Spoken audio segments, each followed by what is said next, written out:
I've done a lot of different things in my life, and I've always felt like a complete idiot when I started doing them.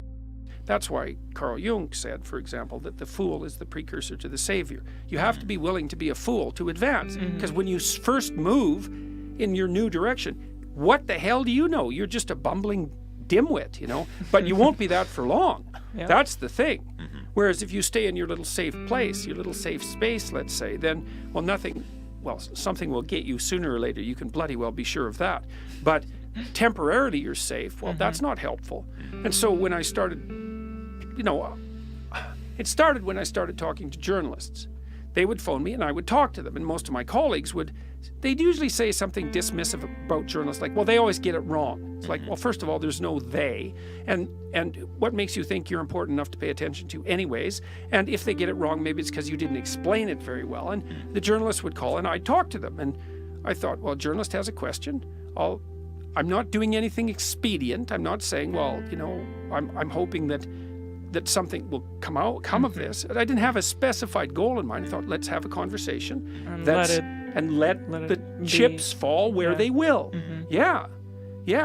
And one of the things that distinguishes me, I would say, from many of my colleagues, and perhaps from many people, is that generally when someone comes along and says, well, would you like to do this? I'd say, okay, let's give it a try.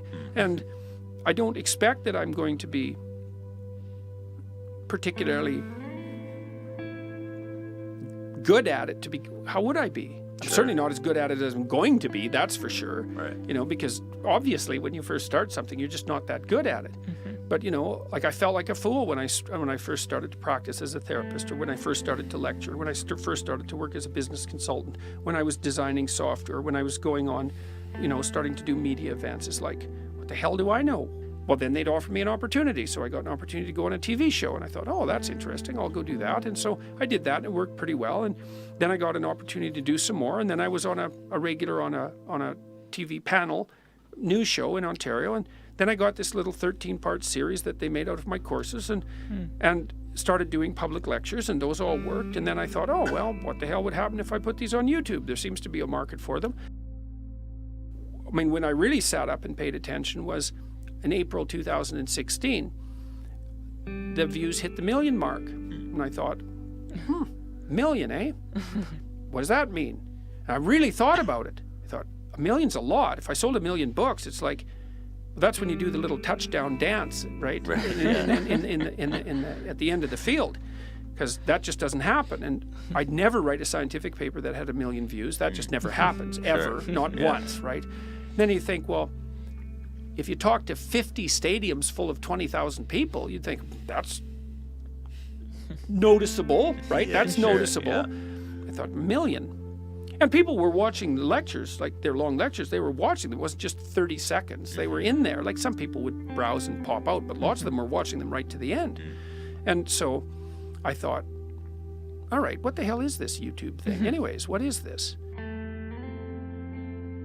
For the first time in human history, the spoken word has as large a reach and as long a duration as a book.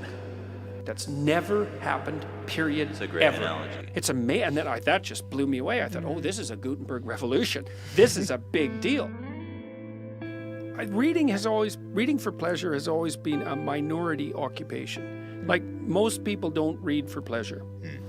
Of the people who read for pleasure, only a small proportion buy books. Of the people who buy books, only a small proportion buy difficult books. It's a specialty market. And I don't think that's changing. What I do see happening, though, is that is being expanded in surprising ways by such things as YouTube videos and podcasts. There's different ways to explore the world, one of them being reading. And I think that's one very, very important and timeless way. I think that the two technologies have their advantages and disadvantages. The thing about a book that you can't get from a discussion is that a book is like a portrait as opposed to a photograph. A photograph, it's click, that's that. A portrait you layer on and layer on and layer on and work over on for weeks. You still have the same single image, but there's this depth to it. And a book enables you to think and then rethink and think and then rethink. And so you can go deeper in a book than you can, I would say, in any other medium. Okay. But that doesn't mean you can't go deep in a podcast. And it doesn't mean that there's no educational utility in podcasts. Plus, there's audiobooks, right? And Sure. people are listening to those. Well, the thing is, if you can really read, you can read way faster than you can listen. So reading is more effective, except that, and this is what's cool about podcasts and what's game-changing about them, I would say, is we can't read while you're driving. Yeah. You can't read while you're doing the dishes or exercising. And so all of a sudden with the podcast world, people have all this time that was used maybe listening to music, which is fine, right? But lots of people now are listening to like difficult podcasts. There's different ways to explore the world, one of them being reading. And I think that's one very, very important and timeless way. For the first time in human history, the spoken word has as large a reach and as long a duration as a book. That's never happened, period, It's a great ever. analogy.